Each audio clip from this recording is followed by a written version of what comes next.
Ja, hallo. Ich bin hier in Trier an einer relativ neuen Supercharger-Ladestation. An dieser Ladestation hier bin ich mit 0% Ladung angekommen oder mit minus 1% Ladung. Hatte ich schon Sorge, denn in Trier bei meinem Bruder hatte ich noch 5% Ladung.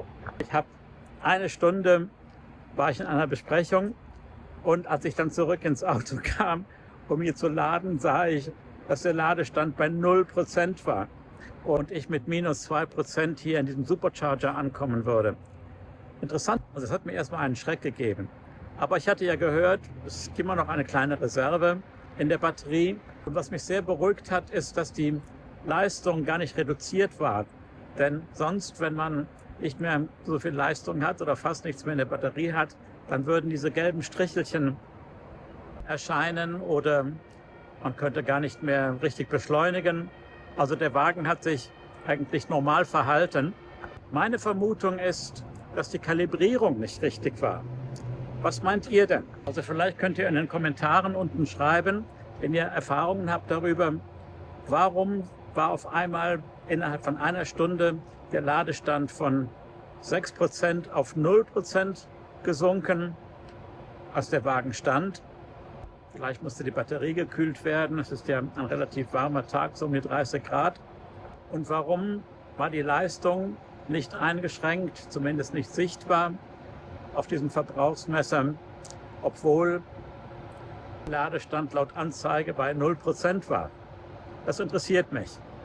Ich werde auch mal ein bisschen googeln, vielleicht finde ich etwas dazu. Aber wenn ihr Meinungen dazu habt, Kommentare, Erfahrungen, dann würde mich das auch freuen.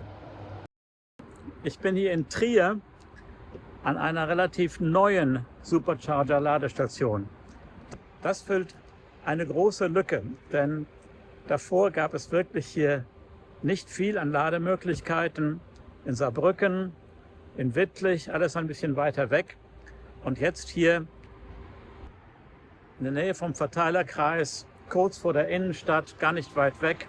Hier ist diese neue Ladestation mit 8 Ladesäulen dieses relativ neuen Ladetyps.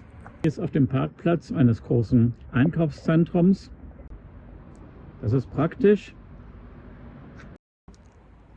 Diese Geräte hier, das sind Staubsauger, Münzstaubsauger, nicht andere Ladesäulen. Hier gibt es auch Edeka, Schuhgeschäft. Gegenüber eine andere große Tankstelle. Meine Drohnen habe ich diesmal nicht dabei. Zum einen habe ich sie in Basel vergessen, das kann passieren, aber da ich hier ja am Stadtgebiet bin, hätte ich sie hier, glaube ich, sowieso nicht fliegen lassen können. Also vielen Dank fürs Zuschauen und bis zum nächsten Mal. Tschüss.